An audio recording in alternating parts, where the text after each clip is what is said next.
Hi,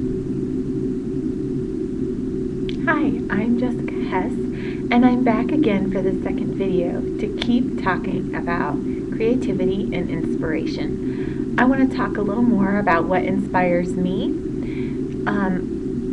I have this book that I've tried to follow along before, like a little class. It's called The Artist's Way. I heard about it originally on Donna Downey's blog. I find that it is very helpful. It's sort of like a mini class. I wasn't very successful the last time I tried to do it. My children were quite little, and I did have trouble waking up an hour early and following along, making time for the artist dates that the artist recommends. But I do want to try and do it again. It's a great way to challenge yourself and stretch a little and get yourself thinking in another way, thinking more creatively, and practicing. Another great way that I'm inspired is by collecting ideas. I like to collect them physically, like I said yesterday, by taking photos of things I'm inspired by, but also if I see something in a magazine or a book, I could copy it or just tear it out and keep that physical reminder of something that inspired me. I think that's really fun to go back through and remind myself of things that I thought were pretty or color combinations I liked. Lots of different things inspire me. Also digitally, not just taking photos with my camera, but also favoriting things, keeping things digitally on the computer as inspiration. A website that I like to go to when I'm doing this is Flickr.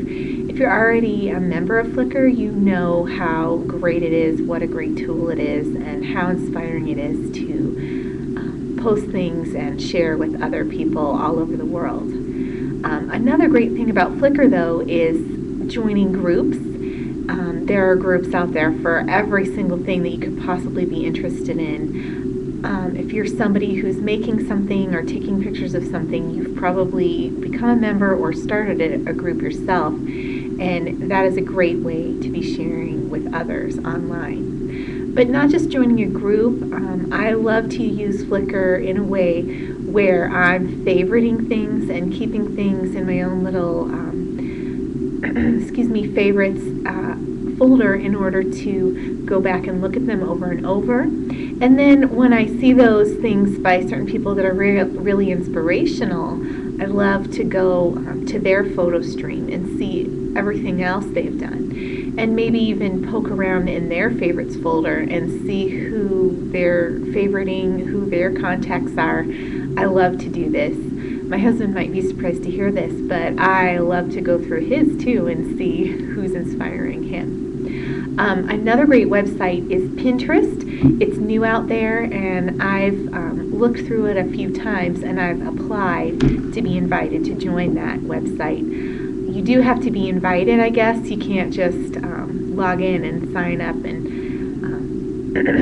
start pinning. But the idea is that it allows you to grab photos from anywhere on the internet and then start collecting them, and then the Pinterest website allows you to share with others, and so people are sharing each other's inspiration and then commenting about it. It's really exciting and a great way for people to be sharing. I do, as of today, have a list on my blog of the other websites and blogs that I really love. This is by no means all the ones that I go and visit, but this is a special list of the ones that I go to over and over, repeatedly, and I'm learning from, I'm getting inspired by. This is a great list. So if there's somebody on there that you're interested in or you've heard of, keep going back, see what they're up to. It's a wonderful way for us to be sharing. A great person on that list is Jill Foster. Her blog is called Inspired By, and I think it's a great blog because she takes a picture of something she's inspired by, normally other paper crafters, but also other projects and photographers' photos that she's seen online as well, and she creates a greeting card inspired by somebody that she thinks did a great job. And it's fun to go and visit her every day and see who she's inspired by and her take on the inspired by photo. And sometimes it looks very similar, and sometimes it doesn't look similar at all. So I really enjoy seeing how other people pull inspiration, and that's a great way to see how she was thinking and how did she continue on with that thought. Another thing that inspires me are my supplies. Of course, shopping for new supplies is very fun, but a great way to get re-inspired by my supplies when I'm feeling like I'm sort of in a lull creatively is to just clean up. Sometimes just having a clean work surface to work on is very inspiring, gets me excited. Also, just the act of putting things away gets them in my hands and reminds me what I have, and that can also be really inspiring as well. I love shopping, like I said, for new supplies, but I try to be really careful and I try to be choosy. I do think to myself before I purchase something, how many times can I use that? How many ways can I use that? Is it only useful in one way once?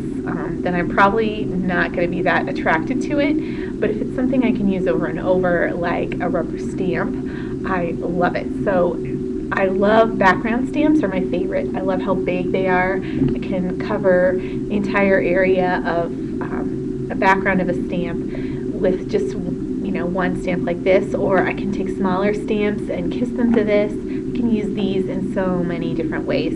This one is by Hero Arts and it's called Designer Wood Grain. This next one is also by Hero Arts. It's called Silhouette Grass. This is a great one for scrapbooking and card making. I could use this as a border. It could be masculine or feminine. It's so pretty and useful. So I try to be really careful.